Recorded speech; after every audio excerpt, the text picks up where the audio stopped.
Assalamualaikum warahmatullahi wabarakatuh. Kembali lagi di video aku Ashraf Alik. Nah, sekarang kita sudah berada di part terakhir atau part 11, dimulai dari nomor 46 yang materinya sama ya dengan sebelumnya, yaitu literasi keislaman atau literasi ajar Islam.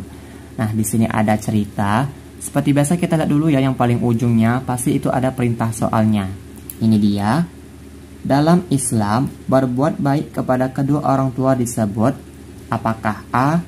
Al-biru wa al-taqwa, B. Al-baru wa al-bahru, C. Al-abrar, D. Bir al-walidain. Wah, ternyata untuk soal nomor 46 kita harus mencari nama lain dari berbuat baik kepada kedua orang tua antara A, B, C, sampai D ini. Jadi untuk yang dari kata tidak sampai yang orang tua ini kita nggak perlu baca soalnya ya, kan itu membuang waktu saja. Jadi di sini garang soal tuh emang kayak gitu dia. Kayak dia ini buat pernyataan teks ini, padahal itu nggak guna gitu sebenarnya. Oke. Jadi apakah jawabannya nama lain dari berbuat baik kepada kedua orang tua dalam Islam? Apakah jawabannya? Yap, betul ya. Jawabannya adalah D. Bir al-walidain. Karena bir al-walidain adalah bagian dalam etika Islam yang menunjukkan kepada tindakan berbakti atau berbuat baik kepada kedua orang tua. Selanjutnya kita membahas soal nomor 47. Nah, ini ada teks. Nah, seperti biasa ya, kalau kita itu baca dulu ya perintah soalnya, biasanya ada di paling ujung. Nah, ini dia. Manakah proses mengantar jenazah yang benar menurut Islam yaitu? Oke, mari kita baca ya, dimulai dari yang A. Bersikap tenang, pasti dong kita harus tenang, lalu disegerakan, betul. Berdiri sejenak di sisi kuburan untuk mendoakan si mayit, betul. Nasihat kematian, benar. Kehidupan akhirat, betul juga. Bersenda gurau. Kok kita bersenda gurau sih untuk mengantarkan jenazah ke pemakaman Islam? Jadi yang ini salah, maka untuk option yang A ini salah ya. Lalu yang B, disolati, betul. Lalu bersikap tenang, tergesa-gesa. Kok tergesa-gesa sih? Ini salah ya. Kan kita tuh harus bersikap tenang ya, bukan tergesa-gesa. Nah, ini udah dibuat tenang nih, malah dibuat lagi tergesa-gesa. Oke, ini salah ya. Lanjut yang C, bersikap tenang, tergesa-gesa. Nah, Mbak juga lagi tergesa-gesa. Padahal kita tuh harus bersikap tenang ya dalam untuk mengurus atau mengantar jenazah ke pemakaman Islam. Oke, kita lanjut yang D, bersikap tenang, disegerakan. Nah, betul ya. Berdiri sejenak di sisi kuburan untuk mendoakan si mayit, betul juga. Nasihat kematian dan kehidupan akhirat. Nah, ini betul semua ya, yang merupakan proses mengantar jenazah yang benar menurut Islam. Jadi soal nomor 47 jawabannya adalah D. Nah, jadi teman-teman, untuk yang berkaitan dengan mengantar jenazah tersebut, kita tuh harus ada ya adabnya. Yang pertama itu kita harus bersikap tenang, disegerakan, berdiri sejenak di sisi makam, menaburkan tanah setelah pemakaman, nasihat kematian dan kehidupan akhirat, dan mengambil pelajaran. Jadi jawabannya kayak itu ya. Jawabannya adalah D. Untuk opsi yang B ini salah juga ya. Kok disolati? Karena kan di sini untuk fokus jawabannya adalah proses mengantar jenazah ke pemakaman Islam ya, bukan lagi proses yang 4 proses itu. Oke, paham ya? Sekarang kita membahas soal nomor 48. Oke, langsung aja kita baca soalnya ya. Karena di sini perintah soalnya proses nikah ini. Jadi kita harus membaca dulu ya dari teksnya. Kalau tadi kan kayak nggak perlu. Yang ini, kalau ini kita harus baca perlu juga, karena kan ini kurang jelas untuk perintah soalnya. Proses nikah ini apa maksudnya? Maka dari itu kita baca dulu teksnya. Oke, di suatu rumah terjadi proses nikah siri. Nah, nikah siri yaitu nikahnya tuh diam-diam gitu ya. Ada kiai tokoh agama yang menikahkan. Oke, ada 2 orang saksi dan wali. Oke, ada ya. Keluarga ini tidak melapor ke kantor urusan agama. Wah, tak melapor deh ya ke KUA, sehingga tidak tercatat secara administratif di catatan negara. Maka nikah orang ini nggak ada buku nikah itu ya, yang dari KUA itu. Jadi proses nikah ini bagaimana? Apakah A, tidak sah menurut Islam dan negara, B, tidak sah menurut negara dan sah menurut Islam, C, sah menurut negara dan tidak sah menurut Islam, sah menurut Islam dan negara. Jadi apakah jawabannya? Ya, betul ya, jawabannya adalah B, tidak sah menurut negara dan sah menurut Islam. Jadi untuk nikah sirih itu dalam Islam itu boleh ya, tetapi di dalam negara nikahnya itu nggak sah. Nah kalau misalnya nikahnya itu secara sah oleh negara, maka kita itu harus melapor dulu ke kantor urusan agama, barulah kita tercatat sebagai administratif di catatan negara.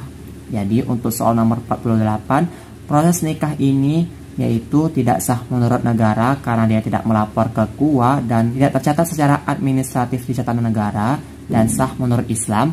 Kenapa sah? Karena kan di sini ada rukunnya ya, dimulai dari kiai tokoh agama yang menikahkan, lalu ada 2 saksi. Nah untuk 2 orang saksi ya, untuk dalam nikah tuh ada 2 orang saksi, dan ada juga wali. Jadi untuk nikah orang ini sah menurut Islam, tetapi dia tidak sah menurut negara. Gimana? Udah kan soal seperti ini? Nah nikah sirih sah di mata Islam, dan syarat sahnya pun sama ya dengan syarat sahnya nikah biasa, yaitu adanya calon suami dan istri, mahar, ijab kabul, wali dari pihak perempuan, dan saksi-saksi.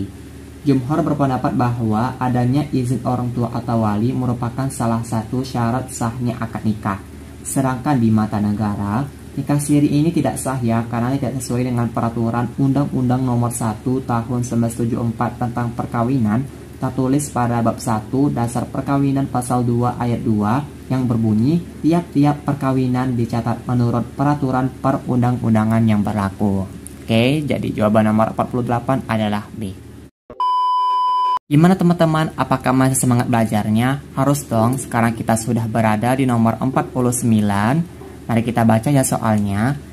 Maryam berutang kepada Rizka sebanyak 500.000. Wah, orang ini berhutang ya, untuk membeli kain yang sangat dibutuhkannya. Sebulan kemudian, si Maryam ini melunasi hutangnya dan melebihkan 10.000. Jadi setelah sebulan kemudian itu, dia ini membayar utang, yaitu bayar menjadi 510.000 ya, sebagai tanda terima kasihnya. Nah, kelebihan pembayaran uang Maryam itu yang 10.000 ini merupakan apakah A. riba, B. upah, C. hadiah, D. keuntungan. Apakah jawabannya teman-teman?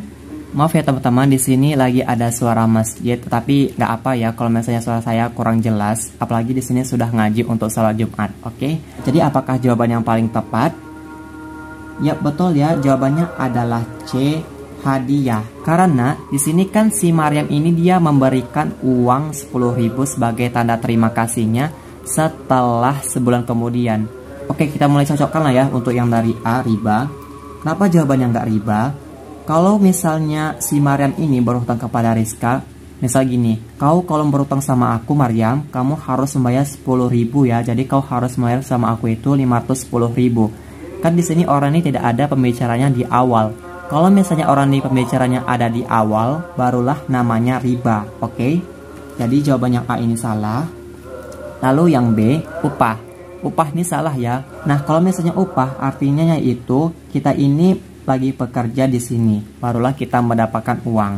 Jadi di sini salah ya untuk soal nomor 49 yang B ini. Kan di sini dia membahas tentang hutang, oke? Lalu yang D, keuntungan. Keuntungan ini sebenarnya pas, tapi kayak kurang tepat aja gitu. Kan ada yang lebih tepatnya yaitu hadiah. Jadi soal nomor 49, uang 10.000 ini dia bayar sebagai tanda terima kasihnya dan melunasi hutangnya, yang berarti hadiah, oke? Bukan riba, bukan upah, dan juga bukan keuntungan. Sekarang kita sudah berada di nomor terakhir, di part terakhir juga nomor 11, yaitu nomor 50. Nah, di sini teman-teman silakan jawab di kolom komentar beserta dengan penjelasannya ya. Kalau misalnya teman-teman jawab A, apa alasannya? Nah, jika sudah 3-4 peserta yang sudah jawab di kolom komentar, barulah saya meriksa apakah jawaban kalian itu sudah benar atau belum, oke? Yaps, itu dia pembahasan soal tryout 1 UMPTKIN tahun 2023 yang merupakan prediksi soal UMPTKIN tahun ini yang diselenggarakan oleh saya sendiri melalui Instagram @skotar.umptkin secara gratis. Nah, gimana bentuk soalnya? Apakah teman-teman bisa menjawab soalnya dengan benar? Apakah soalnya itu banyak yang hot, sulit, dan mudah? Pokoknya saran saya teman-teman tetap belajar menghadapi soal yang baru. Dan jika teman-teman sudah mempelajari soal ini, jangan lupa untuk mengulangi kembali agar kalian tidak lupa ya, oke? Dan apakah kalian di sini sudah menonton video pembahasan tryout 1 ini dari part 1 sampai part terakhir?